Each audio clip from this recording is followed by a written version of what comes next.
que querem me acompanhar.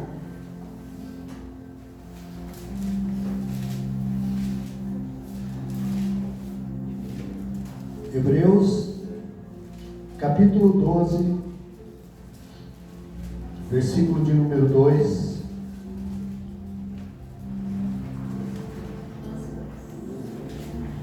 Hebreus, depois lá de Filemon, capítulo de número 12. Somente o versículo de número 2. Deixa o Rodrigo achar lá para o Ronaldo acompanhar também.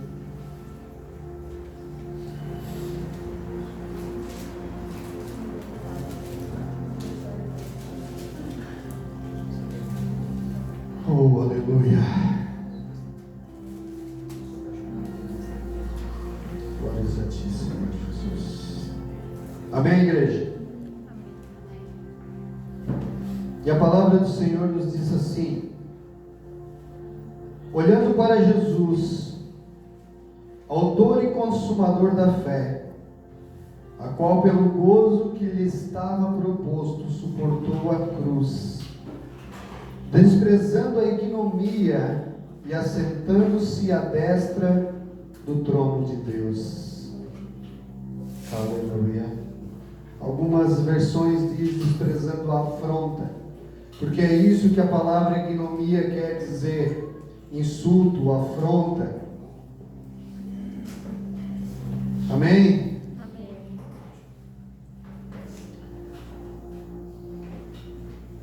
Jesus, ele passou as últimas horas dele em agonia.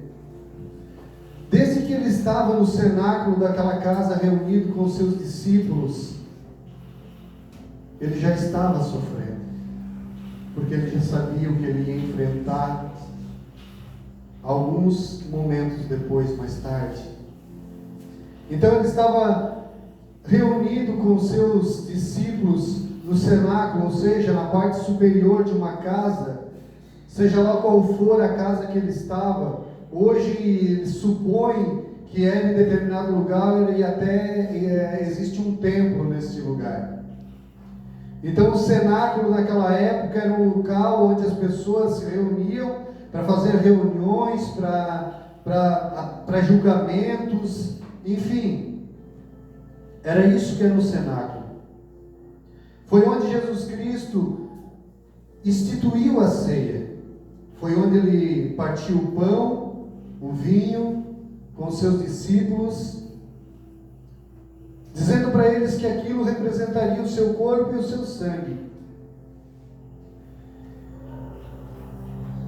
E pouco tempo depois Jesus sai e vai para o Getsêmani, que significa prensa de óleo, lugar onde tinha muitas oliveiras, onde era extraído as azeitonas, que era feito o óleo daquela época. E lá a gente sabe que aumenta a angústia de Cristo. Um pouco depois ele ia ser julgado, ele ia ser humilhado, então ele já estava sentindo na pele dele o que ia acontecer.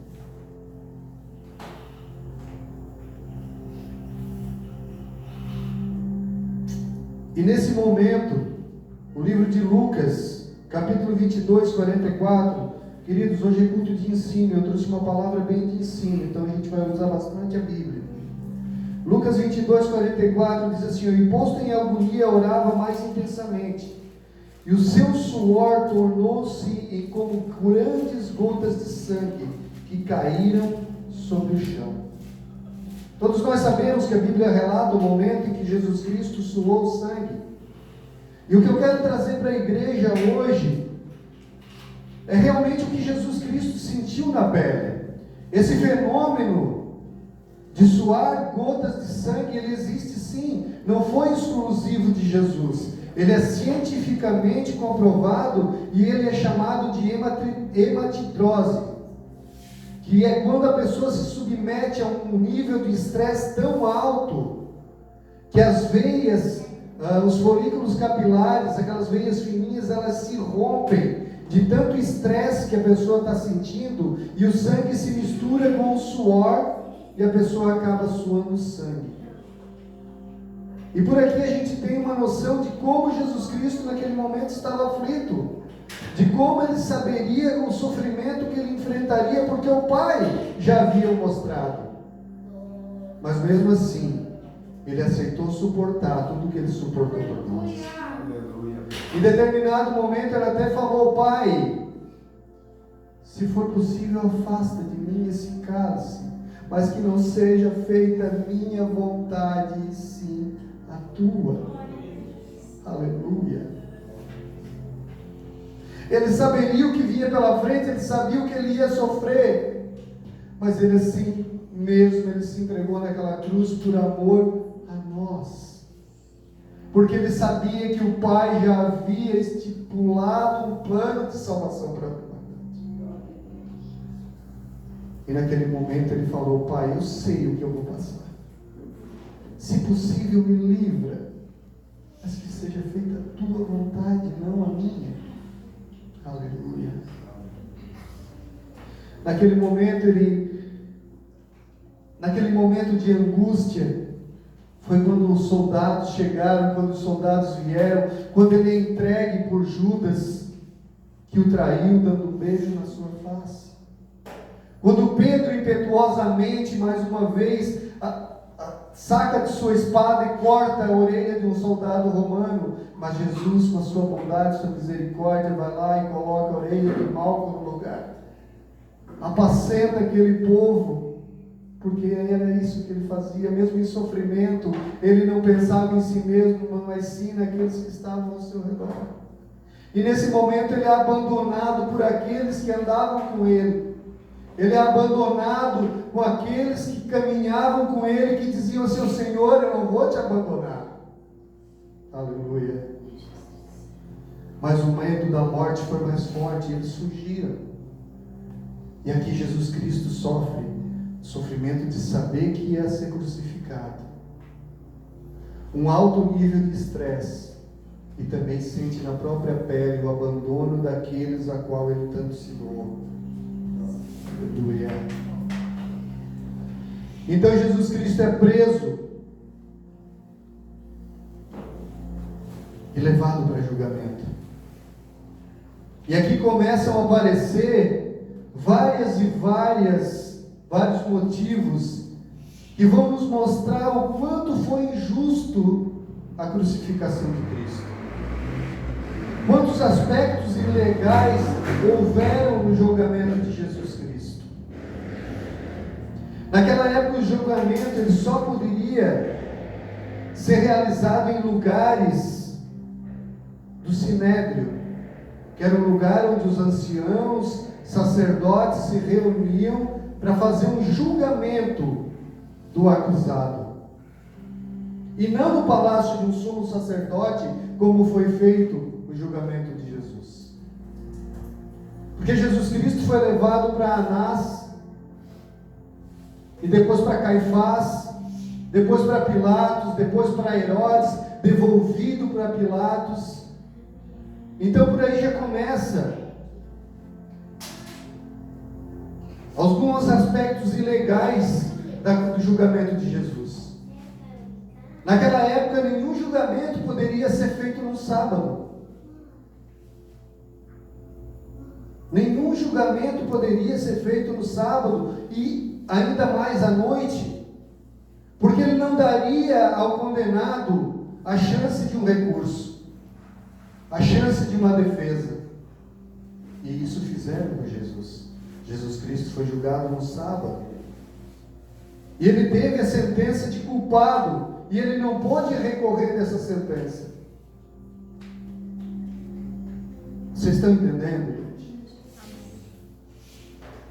As próprias testemunhas que foram levadas para o julgamento de Jesus, eles foram compradas. Tanto que a Bíblia fala que eles se contradiziam. E desde lá do Antigo Testamento, Deuteronômio 19:15 diz assim, uma só testemunha não se levantará contra alguém por qualquer iniquidade ou por qualquer pecado, seja qual for o pecado cometido, pela boca de 2 ou 3 testemunhas se estabelecerá o fato. João 18, 22, assim: e foi trazido então a Caifás e ao Sinédrio, que procuravam por Jesus a morte pelo testemunho falso de muitas testemunhas.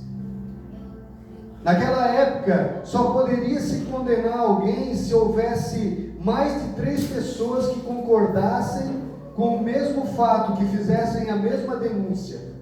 E mesmo o Sinédrio, mesmo os fariseus tendo comprado as testemunhas, elas se contradiziam entre si. E dessa forma não poderia ser consumado o julgamento de Cristo. Mas mesmo assim eles o fizeram. Aleluia.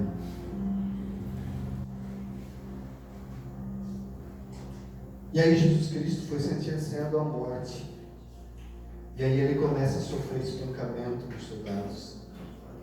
Os guardas do palácio cospem nele, batem nele, chutam ele. Eles esbofeteiam a sua face. E aqui começa o sofrimento físico de Jesus. Até aquele momento se julga que Cristo tinha uma saúde física razoavelmente boa, porque ele andava de um lado para o outro com os seus discípulos. Então eu creio que Jesus Cristo ele tinha uma saúde boa. Só que aqui começam a escarnecer dele, começam a bater nele, começam a... Aleluia. E é nesse momento que Pedro nega Jesus. No momento em que Jesus Cristo é culpado, é julgado e condenado injustamente, alguém lá fora olha para Pedro e diz assim: ei, tu não é aquele que andava com ele? E ele disse: não, eu não o conheço. Só que momentos atrás, Pedro havia dito para Cristo: eu nunca te negarei, Senhor. Jesus falou para ele: antes que o galo cante, 3 vezes me negarás. Aleluia. E aqui eu abro parênteses para a gente trazer essa reflexão para nós, para nós sentirmos como às vezes nós nos tomamos o papel de Pedro. Quantas vezes nós negligenciamos Jesus Cristo na nossa vida? Quantas vezes nós fazemos como Pedro fez, assim: não, eu não conheço, por medo de ser ridicularizado, por medo de ser escarnecido. Ou muitas vezes mesmo quando nós negligenciamos o nosso papel de cristão, quando nós deixamos de fazer aquilo que Jesus Cristo nos deixou como ensinamento. Aqui nos colocamos no papel de Pedro, que negou Jesus Cristo mesmo tendo andado com ele.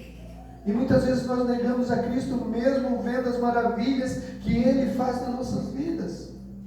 Aleluia. Hoje eu passei por uma situação, a pastora estava comigo e eu me entristeci. Porque muitas vezes a gente vê os ímpios tirando vantagem. E naquele momento eu me entristeci. Só que hoje, quando eu cheguei aqui, dobrei os meus joelhos, e o Espírito Santo começou a falar comigo, eu disse assim: Senhor, como eu sou ingrato. Como eu sou ingrato. E eu duvido que em alguma vez cada um de nós aqui não pensou isso, que murmurou, que reclamou,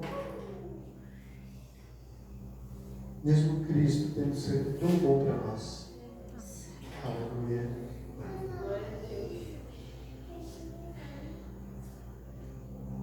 Na época o Sinédrio que julgou Jesus Cristo, ele não tinha autoridade para sentenciar ninguém. O Sinédrio tinha o papel de fazer investigação.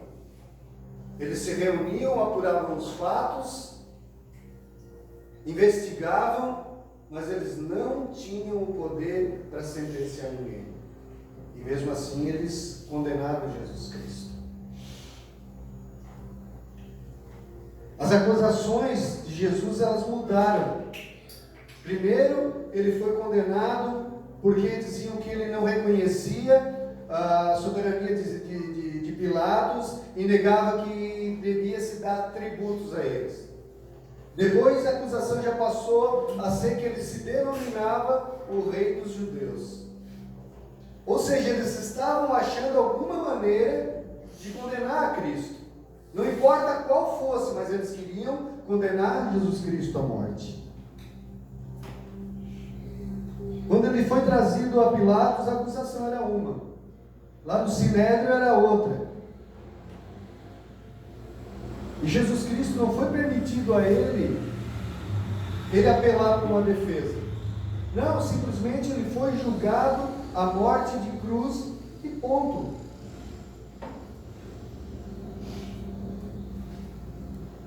E aí ele foi levado novamente a Pilatos. Pilatos o condena às chicotadas. Alguns estudiosos dizem que talvez Pilatos tenha sentenciado primeiro Jesus Cristo às chicotadas, procurando uma forma de querer livrar ele da crucificação. Porque Pilatos não viu pecado em Jesus, mas a multidão queria isso. E Pilatos então lava suas mãos. Porque ele também não queria ir contra o povo. Ele não concordava com a crucificação de Jesus, mas também não queria ir contra aquilo que o povo estava pedindo.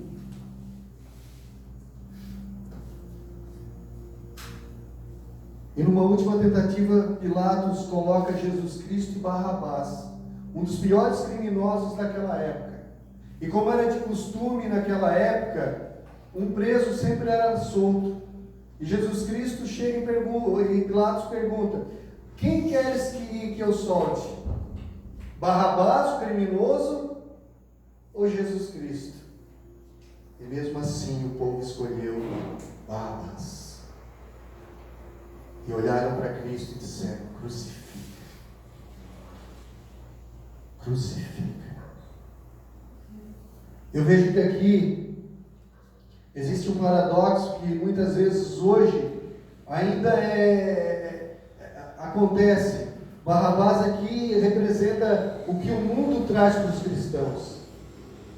Jesus Cristo representa aquilo que nós buscamos aqui, que é a salvação. Aleluia.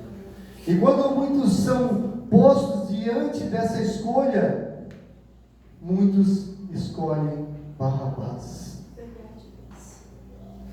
Muitos olham para o mundo e aquilo que ele oferece e dizem assim: não, eu quero Barrabás, eu quero o mundo.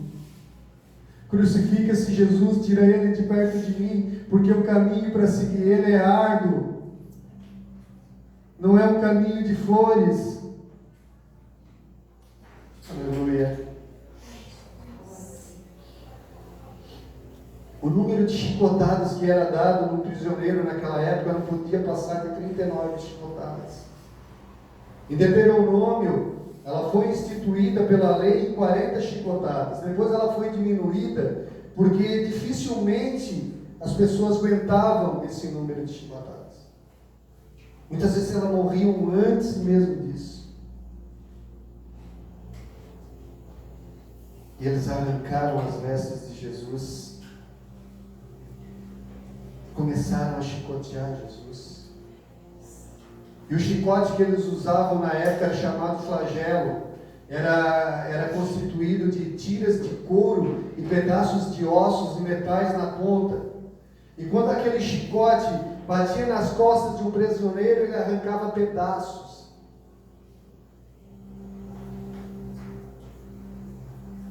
Estudiosos dizem que as costas de Cristo estavam como se fosse um hambúrguer.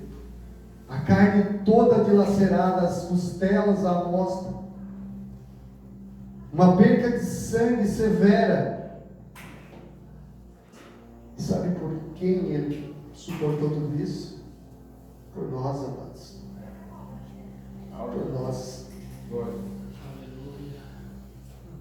Eles arrancaram as roupas de Jesus, cobriram com um manto de cor escarlate, fizeram uma coroa colocaram na cabeça dele. E sabe o que eles faziam? A coroa que eles fizeram, o material que eles usavam tinha espinhos de praticamente 5 centímetros. E eles colocaram essa coroa na cabeça de Jesus e batiam com um cajado.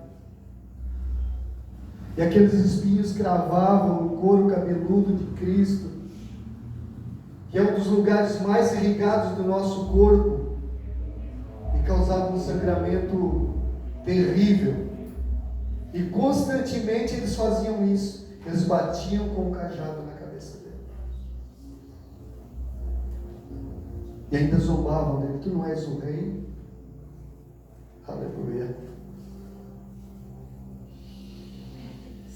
Oh, Jesus Cristo.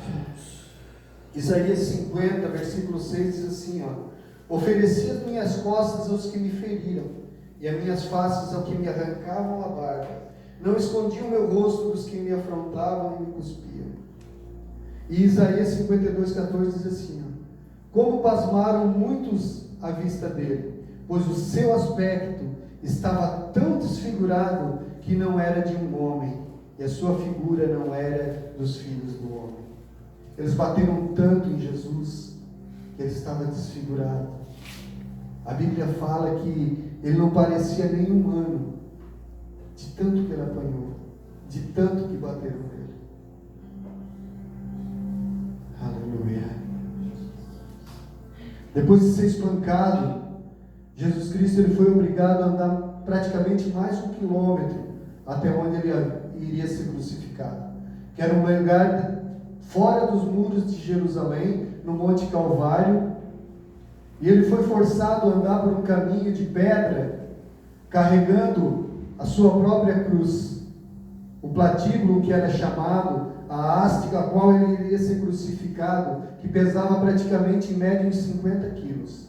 Depois de sofrer todo aquele espancamento, ele é obrigado a carregar a sua própria cruz. E nesse momento ele não suporta, tropeça, cai, e aí entra aquela figura a qual eu preguei há algum tempo atrás, que foi Simão Cirineu, que foi obrigado a ajudar a Cristo. Aleluia.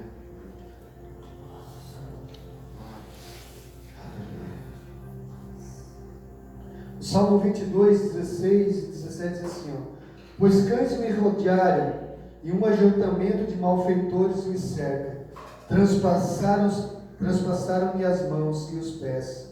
Posso contar todos os meus ossos. Eis que me olham e ficam a mirar-me. Em João 3, Jesus fala sobre o cumprimento dessa profecia. E diz assim, e como Moisés levantou a serpente no deserto, assim importa que o Filho do Homem seja levantado, para que todo aquele que nele crê tenha vida eterna. Aqui está fazendo referência ao livro de Números, capítulo 21, versículo 6 ao 9, onde Deus manda uma praga de serpente ao povo de Israel, a qual eram picados e muitos morriam. E Moisés mais uma vez intercede a Deus, e Deus manda que Moisés fizesse uma serpente de bronze e erguesse ela no deserto. E aqueles que fossem picados e olhavam para aquela serpente, eles eram curados. E da mesma forma, aqui Jesus Cristo faz um comparativo, que era necessário que o Filho do Homem fosse levantado, assim como Moisés levantou a serpente no deserto. Por quê? Porque Satanás anda por aí. E essas cobras, o veneno dessas cobras é o pecado. Só que Jesus Cristo foi levantado naquela cruz, porque quando nós somos contaminados pelo pecado, nós cremos que podemos ser salvos, e olhamos para Jesus Cristo, o Criador, o consumador da nossa fé, nós somos libertos do nosso pecado, nós somos libertos da noite, nós somos renovados e nós somos salvos pelo sacrifício dele naquela cruz. Aleluia. Tu és santo, Pai. Tu és santo.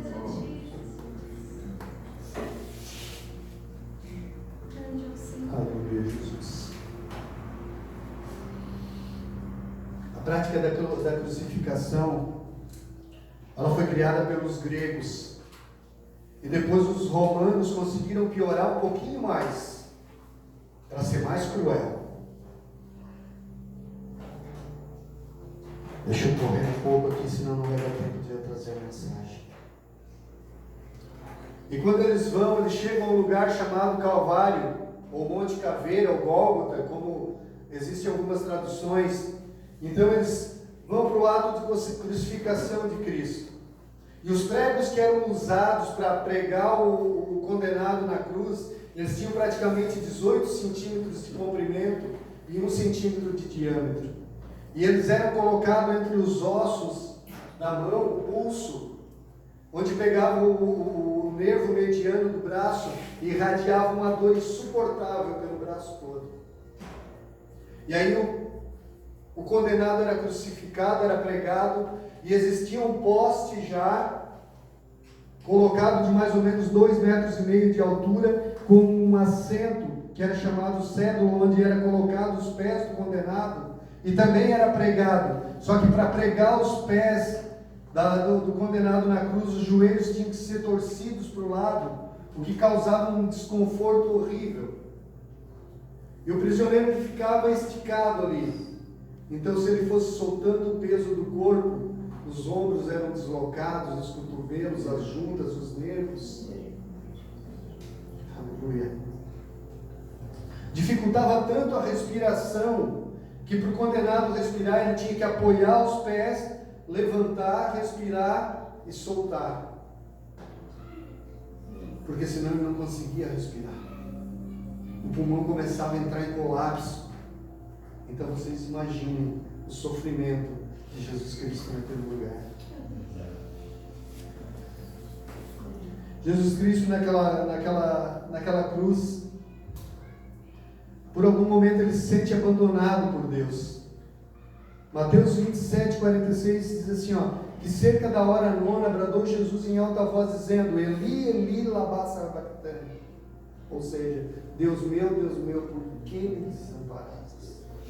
Naquele momento Jesus Cristo se sentiu sozinho, desamparado.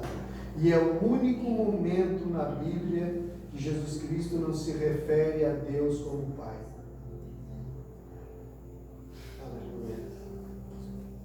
Com o pecado do mundo sobre as costas dele, naquele momento ele sofre a morte espiritual.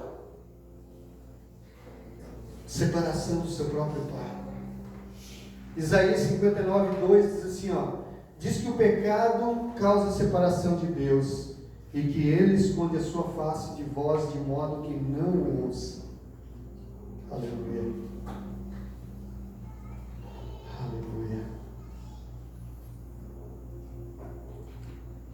Naquele momento Jesus Cristo se sente abandonado. Jesus, em 2 momentos na cruz, 2 momentos da crucificação de Cristo, é oferecido bebida para ele.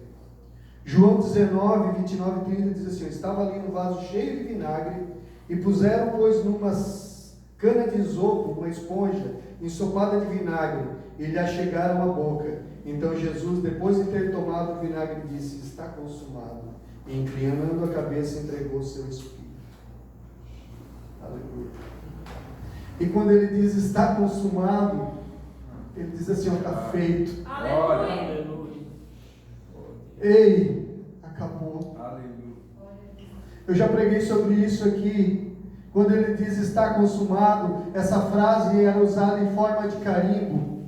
Para os condenados daquela época, quando eram absolvidos, o juiz carimbava lá, consumado ou tetelestai, como era traduzido na época, que dizia assim, ei, a tua dívida está paga. E naquele momento, Jesus Cristo diz assim, ei, está pago, Júnior, está pago, tu não deve mais nada. Rosângela, tu não deve mais nada. Diego, tu não deve mais nada, porque eu estou pagando aqui a dívida que vocês têm hoje. Aleluia. Aleluia. Aleluia. Na cruz Jesus diz assim, tenho sede. E aqui eu quero abrir um parênteses só para esclarecer, porque como eu falei, 2 vezes foram oferecidas bebida para Jesus enquanto ele foi crucificado. Uma foi antes da crucificação, que era uma mistura de vinho e mirra, uma mistura muito forte, que era entorpecente, e era usada como uma prática de misericórdia com os condenados à crucificação, para que eles não sofressem tanto na cruz. E Jesus Cristo se recusou a beber. E o que é pior de tudo, a segunda bebida que ofereceram para Jesus, a qual umedeceram uma esponja e chegaram à boca deles. Vocês sabem qual era a origem daquele vinagre? Em Roma, naquela época, os banheiros eram coletivos. Os banheiros daquela época eram um canal que passava assim, com uma água que escorria, e eles usavam coletivamente. Eles ficavam sentados um do lado do outro. E existia uma cana de isopo e uma esponja que era usada para a higienização daqueles que usavam o banheiro, servia de papel higiênico. E quando eles usavam aquela esponja, eles colocavam no vinagre depois para desinfetar. E isso era o que foi oferecido para Jesus naquela cruz.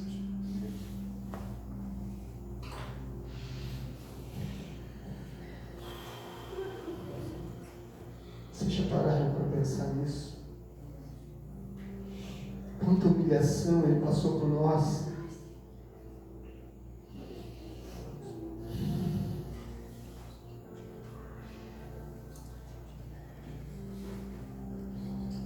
Aleluia.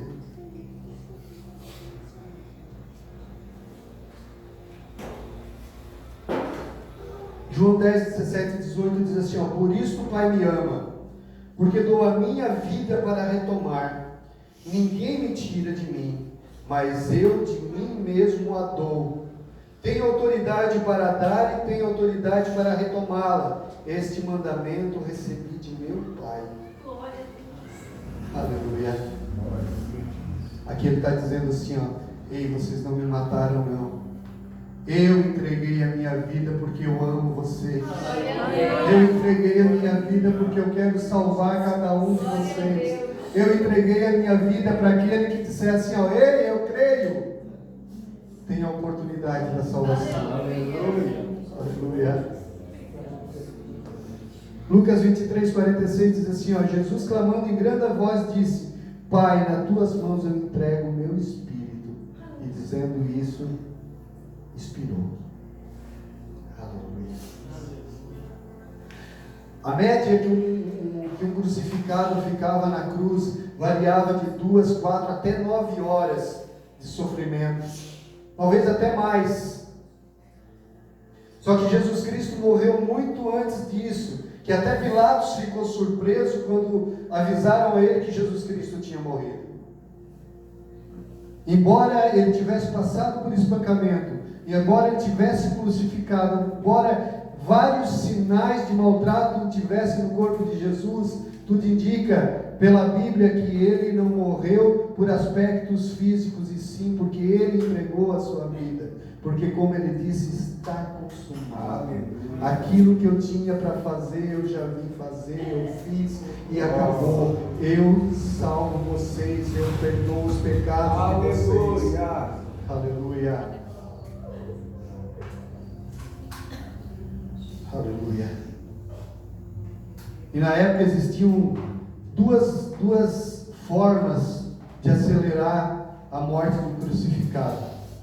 Que era a morte acelerada, que eles quebravam as pernas do crucificado, para que ele não pudesse mais levantar o corpo e respirar. Assim o peso ficaria todo nos braços, o pulmão entraria em colapso e eles morreriam. E a morte confirmada, que eles estocavam uma lança do lado do crucificado, para que ele morresse. Só que quando os soldados chegaram até a cruz de Jesus Cristo para quebrar as pernas dele, ele já havia morrido. Sabe por quê? Para cumprir a profecia que diz que o Cordeiro imaculado não poderia ter nenhum osso picado. O cordeiro do sacrifício deveria ser perfeito. Ele não podia ter nenhum osso quebrado. E foi dessa forma que Jesus Cristo morreu naquela cruz.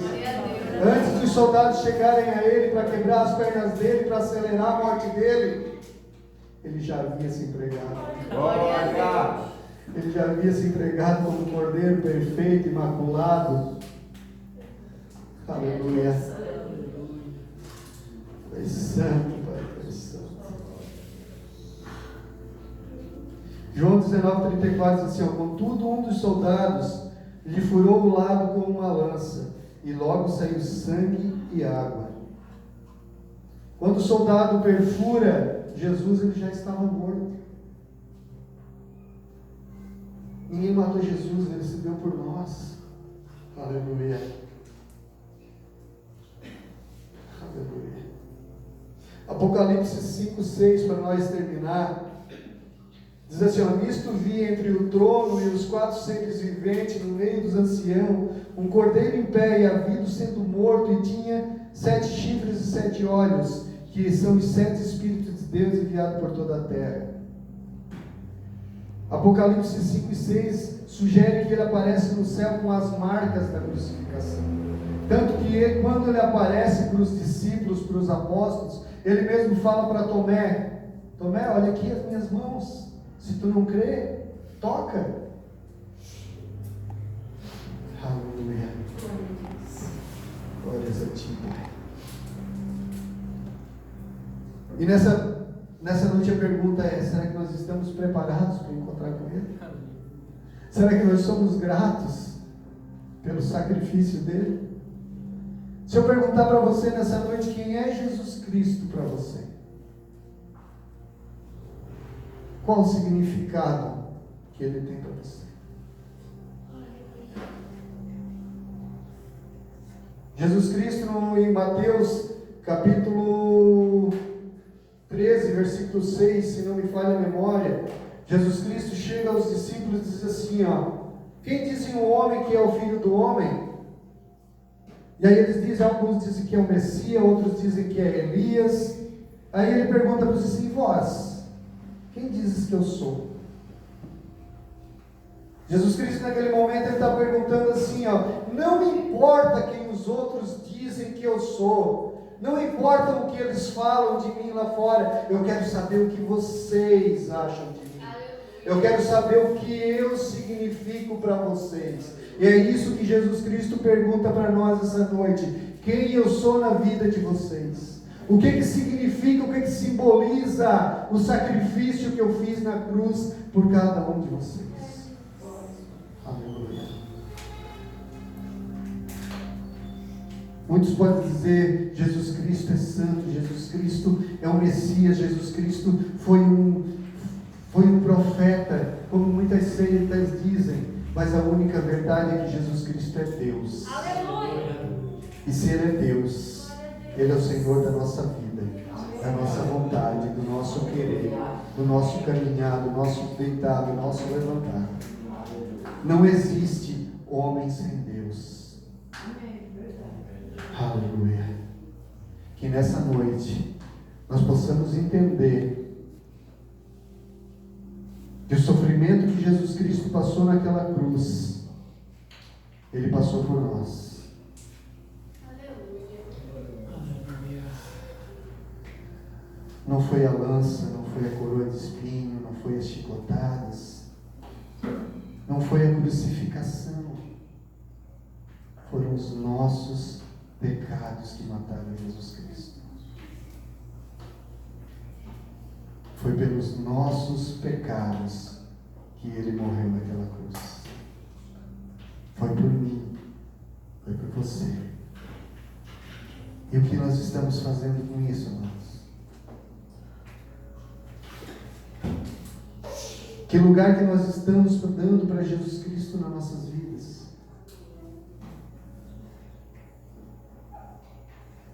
Qual é o real significado de Jesus Cristo para você? Feche os teus olhos nessa noite e para pensar um pouquinho.